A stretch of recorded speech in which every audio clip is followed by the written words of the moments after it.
Afethu njengoba sishilo ukuthi sike savashela endaweni yasemaplazini endinkinga esiyifica la zinzima kakhulu ziyadinga ubuholi wedezomthetho noma ezani zikwazi ukusondelela kule ndawo. Njengamanje nginomndeni okhungathekile kakhulu. Bafowethu ngisacela nibingelela abantu niphinde nizisho ukuthi naba kwabani Sibongo. Igama lami nguBongusa wakwaDlamini Sibongo khona la ngokuhlala eKatlufu. Izalelwe khona nje ngisemncane ngaze ngiba mngaka. Inkinga esibhekene nayo indaba yamfowethu uZamo. Ekhaya sasihleli emini around ngabo 4. Okay. Kwafika ikhumbe emhlophe. Ubhuti wakhona endaweni. Kodwa ngokuhlala kahlali khona. Wapaka ikhumbi ngaphakathi ebaleni ekhaya. Waphuma umfowethu uma cela ukuthi ake ukuza ukuthi kwenzakalani badinga usizo noma bafunani. Hayi wahamba kubhuti wayesedilika lo bhuti wekhumbo uhamba ekhumbe emhlophe waqonda ngakuyi passenger door kwangathi khonta kamtshengisa yona ngaphakathi. Wayesempushela phakathi kwangathi khona abamdonsayo ngaphakathi ngendlela akadonseka ngayo masishane ngekhathi emphushwa wayesevala isicapha wabengena ngale. So niyabuka nina lapho kwenzeka yonke. Yebo siyabuka. Okay. Kodwa nje kwaba ukusheshsha. Okay. Wabe sengena la steeringini wahlehla wabaleka naye. Sasizama ukufonela epolice station bathe police station ngoba umuntu wasendaweni siyamazi akwesilinde 48 hours kuma sivula icala. Okay. Nangempela ayikwazi kwabe isekuseni ngabo 6 uma wayesengicela ukuthi ngigijime ngiye khona ngiyokuza ukuthi kwenzeke njani umfana ushonephi umfowethu uZamo. Ngafika khona kuba lobhuti wekhumbe emhlophe ngabuza athi ngisacela ukubuza ngafika ngamemeza sorry amemeza khona hayi basabela ngase ngicela ukukhuluma no-aunt wakhona wasondela u-auntie ngamcela ukuthi hayi ngisacela ukubuza la mayelana nendaba kaZamo nobhutwa la ekhaya akade emthathe ekhaya ngikhumbe emhlophe ngabe bafikile la ekhaya wathi nayi ngeke kwazi ukungisiza ngaleyo ndaba. Kwase kuqhamuka umkhonyana wakhe usisi wayesephendula ngokuthi hayi mfana uma ufuna uZamo ngeke uZamo nimthole noba mhlambe ngeniphinde nisambone hayibo ngoba usoleka ekutshontsheni imbuzi zala ekhaya. Ase ngibuza mina cha ukubude ngisacela ukubuza ukuthi njengoba imbuzi kade zingekho ekhaya futhi akasibikelanga lo muntu omthathile ngekhumbi kwenzeke njani muphi ke noma ibuphi lobuli zombuzi lezo noma use police station noma ulaphi wasethi hayi angeke lande kakhulu kodwa thi uthathwa amamagma bahamba ke bayehlathini. Alright. Mase ngibuyele ekhaya ngife ngimbikela uma ukuthi ma hayi indaba engiyithola lapha zizinhle kakhulu ngomfowethu. Umfowethu ngathi uthathwa amamagma thi utshontsha imbuzi kodwa bamthathela kodwa ke thi utshontsha imbuzi.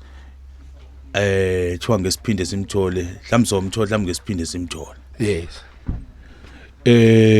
Mama sicela ukusema emaphoyiseni soyi-reporter le nangempela umaye engigqoke geze nami ngeze ngigqoke sinikele khona emaphoyiseni.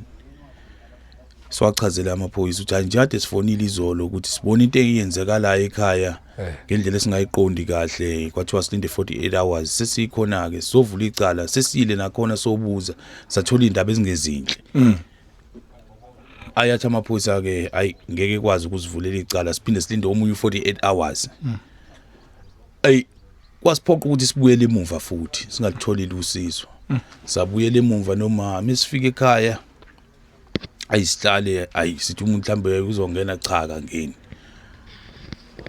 Kuze kube sicela umesisi wakhona lapha eplazini ukuthi ake sibuzele kumamakho ukuthi amenze njani umfowenu.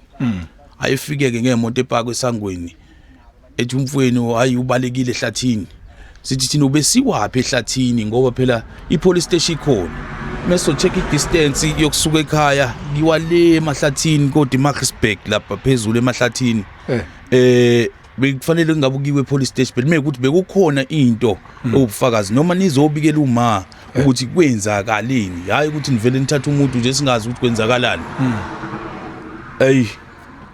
Ethi wona hayi asinakho ukunisiza begene emontweni iphendule nje ngamagama abhlungwanyana ingene emontweni ihamba ithi hayi sesinitshelile ukuthi kwenzakaleni ihamba sabuyela safisa livula icala ayibazivulela ke icala le kidnapping kodwa bathi case number izongena efonini ayisahlala ke case number ingene sesibuyele khona ke noma ukuthi ayi case number sikakayitholi befuthi besicela i-dog unit mhlambi kisisize ukuthi siye khona lapha emahlathini kobhekwa ukuthi ngabe abamlimazanga mhlambi wagaxela la agaxele khona mebethi ubalekile mhlambi izinto enjenganalezo thiwa ayidingeka i-case number kuze kuphume i-dog unit ngeke iphume i-dog unit ingeke i-case number ay sicele case number seyicela thiwa siye kumseshi phezulu ethi umseshi ayidokodo lela vange lifike la ayisibe nalenkinga ukuthi manje ke bathi idokodo vange lifike kumseshi nomseshi uthi nalapha enzansi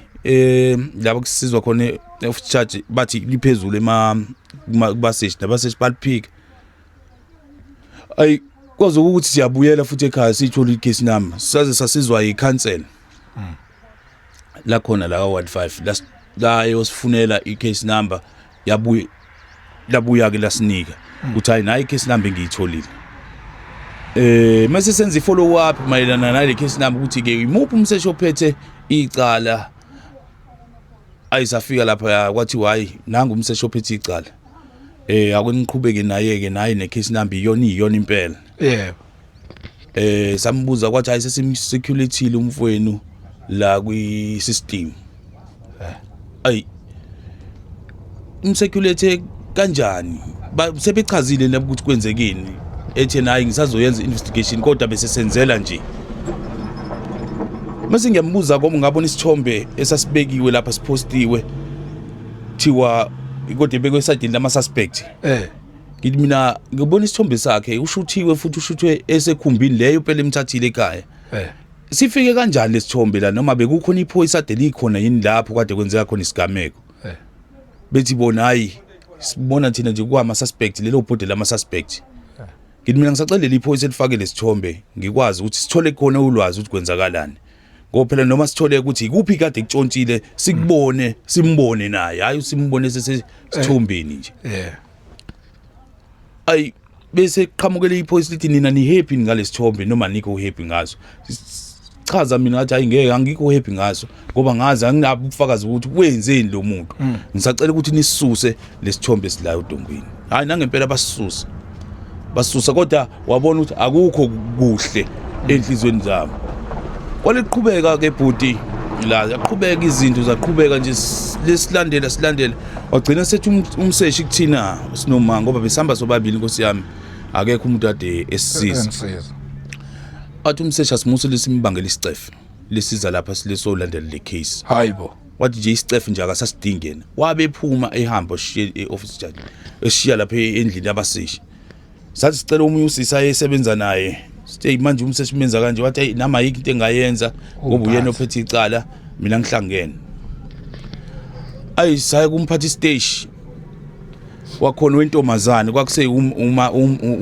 wesifazane safika kuyena umphathi stage samchazela udaba uthi hayibo kukanje manje engathi usiza sitholi ngendlela manje okwenzeka ngayo la ne case number size siyitholelwa omunye umuntu kodwa kwakuthiwa i-case number izongena la efonini asazi ukuthi kwenzakalani seqhamuka yena umphathi stage sethi yazi yini naba wrong kakhulu nani fanele nivule missing person sathi umuntu singayivula kanjani missing person umuntu ebe ekidnapiwe futhi wathatha isibuka wahamba woshayela emahlathini umuntu likhona ni right ukuthi ungathatha umuntu omshayela ehlathini mekuthi uyisuspect ke ngoba phela fanele kuyiwe epolice station umuntu mekuthi usenalo lo lungelo sebekutholile ufakazi ukuthi phela uyena isuspect fabe muse police station noma bebiza amaphoyisa ukuthi nanga umuntu ngoba akabalekanga wengakhombisa ukubaleka hayi kwathiwa kuzoshintshwa umlokhuza umseshi wecala liphathwe omunye umseshi nangempela lo mseshi wafika nje wa-introduce kuthina wenze ngathi uyaqhubeka theme qhamuka nje waqhamuka sethi hayi selivaliwe icala kuyazange ngekho nje izinto akasinikeza nje neziphathekayo sabuza ukuthi ama-track emonto athi zacheckwa yini ukuthi zagcinaphi mhlambe njengoba ne-dog unit yagcina iphumile kodwa ke iphuma nje sasingayitholile i-case number kwasiphuma nje ngaleyo ndlela ukuthi ke manje nathi sisebenzisa ubuhlungu benhliziyo siyabatshela ukuthi manje inokuthi singayithola i-case number sicela besisize bosibhekela lapha ehlathini lade ebaleka khona. Hey bhuti ibhlungu kakhulu lento le. Manje izinto esezenzakalile. Uma khulunywa ngomthetho udlale kanjani iqhaza ufika kanjani thini kuwena nihambe nafikaphi nomthetho mobhe? Sihambile nomfana wami. Yebo ma. Ngisakwazi Bafo mangacheka mfethu unyaka ukwenzeke ngalolu sikhathi uma engayitholi neclosure nje kangaka engesimo esenzeka mawubhe kwenzeke nini yonke le nto le? Yenzeke 26 October 2021 namanje nikaze nithola namanje lutho. Esenikulwela nina nesenikhalela kakhulu nifisa kwenzekeni?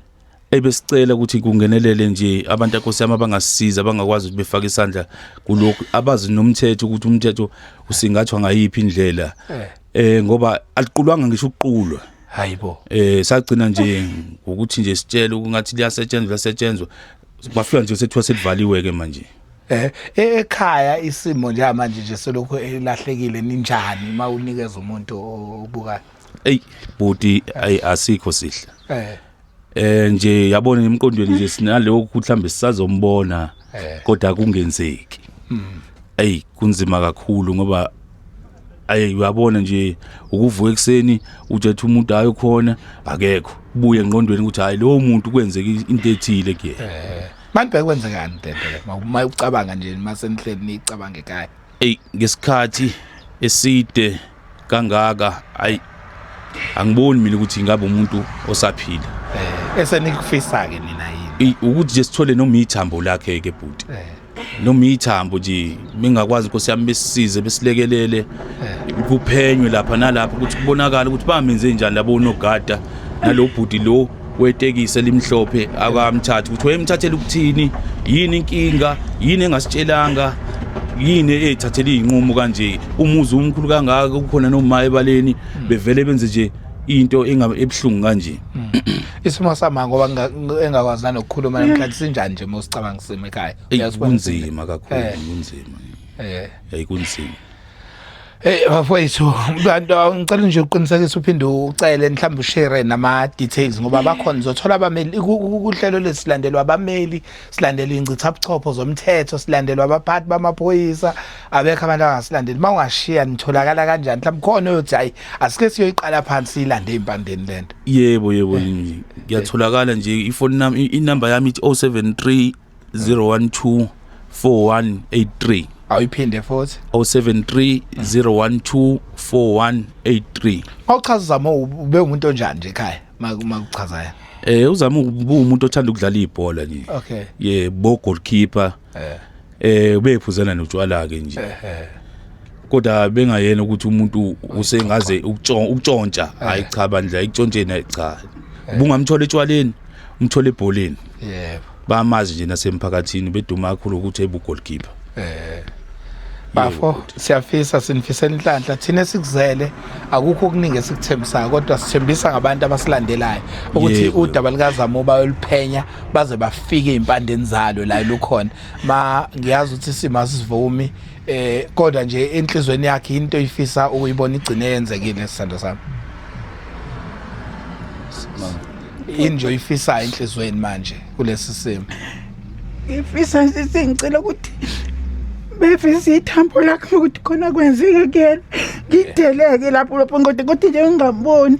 Yebo ma angikutholile ukuphumula. Yebo mebengibuka nje ngabe bempeke noma sesangwenike umntanami noma bebhala incwadi uthi hambani umthatha lapha. Yebo mase ngibona ithambo lakhe ngodele kwamanje ngidelile. Yebo ngaxolisa ma ukuthi senze interview usesimene esinje kodwa kuyasiphoqa ayikho indlela esingenza bafo sinifisa inhlanhla futhi lokho nje besikuzele emaplazini siyacela kubaholi bafowethu abakhona ngawube baphethe emaphoyiseni ngawube baphethe umthetho abameli ama advocates siyacela qhawela kithi okhona nje wazi ukuthi angawulekelela lo mndeni ke kuhlehlwe niyafisa liqalwe phansi icala mhlambe kuhlehlwe ngokwama docket ke manje ilandwe empandeni nifisa yenzekeni ke manje indlela ye-investigation qha ibhudi sesifisa noma ngayini okungenzeka usizo singaluthola nje yebo besicela kakhulu Mfowethu ake sibonge kuyaxolisa kakhulu Ntombendala ukuthi ube kulesi simo esifana nalesi siyaxolisa nje kakhulu ma. Ngiyabonga Yebo.